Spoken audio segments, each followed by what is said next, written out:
Kaya nga very, very powerful nga ang religious thought, 'di ba, engineer, no? Dahil nagiging subservient yung mga tao dahil sa kawalan nga ng mga impormasyon, ano? Tulad nitong sa sex education, dahil sa kawalan ng tunay na mga informasyon, kung anong sinabi ng simbahan na masama yan, susundin na rin nila. Masama to, sabi ng simbahan eh. So, ibig sabihin, nagiging sarado yung kaisipan ng ating mga kababayan sa mga tamang informasyon na dapat nilang malaman sa kanilang buhay, ano? Dahil kasunod noon, kahit na mahirap sila, sasabihin naman ng simbahan yan. Gaya na sinabi ko kanina, mapalad nga kayo, mahirap kayo eh. Kumbaga tapos na yung inyong pagdurusa dito sa lupa, pagka namatay kayo, nandun kaagad kayo sa langit, automatic. Yan, ano? So, ito yung mga batayan, ano, na nakikita talaga natin sa mga aral ng simbahan na dapat siguro ay magkaroon tayo ng second look, no, pag-aaral, no po, at pagsusuri sa mga ganitong pag-aaral kung yan ba ay tunay na nakakatulong sa bawat isang Pilipino. Di ba, engineer? Yeah. So, kailangan din natin na maturuan yung mga kwan na wag masyadong makinig doon sa ibang kalokohan ng ibang religious sect. Yes, oo. At lalo na siyempre itong ating mga legislators, engineer, ano?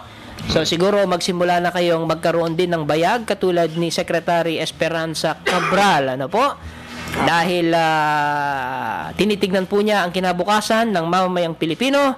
Kaya kayo po na nandyan sa lehislatura, ay tignan din po ninyo ang kinabukasan ng ating mga bata, ano po, ng ating bayan. At syempre, panawagan po natin ay wag po kayong matakot gumawa ng tama sa inyong termino, sa inyong panunungkulan.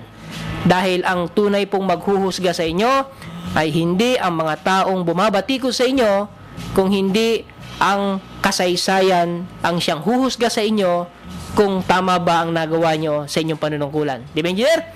Exactly. Okay. Thank you, Saldi. Engineer, wala na tayong oras. Thank you, Saldi and Rolly, for having me. And thank you, everybody, for your participation. See you next week. Okay. Thank you very much. Ano po? At syempre, engineer, thank you.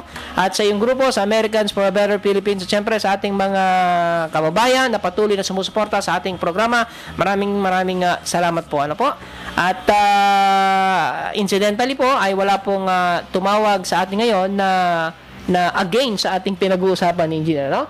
Mukhang ang lahat ay tila na umaayon sa dapat magkaroon talaga ng pag-aaral ang mga kabataan sa sex education, ano? At yan ay magandang pangitain dahil mas marami na talagang Pilipino ang namumulat sa tunay na dapat maging karunungan ng mamamayang Pilipino. Magandang gabi po at maraming salamat sa inyong lahat.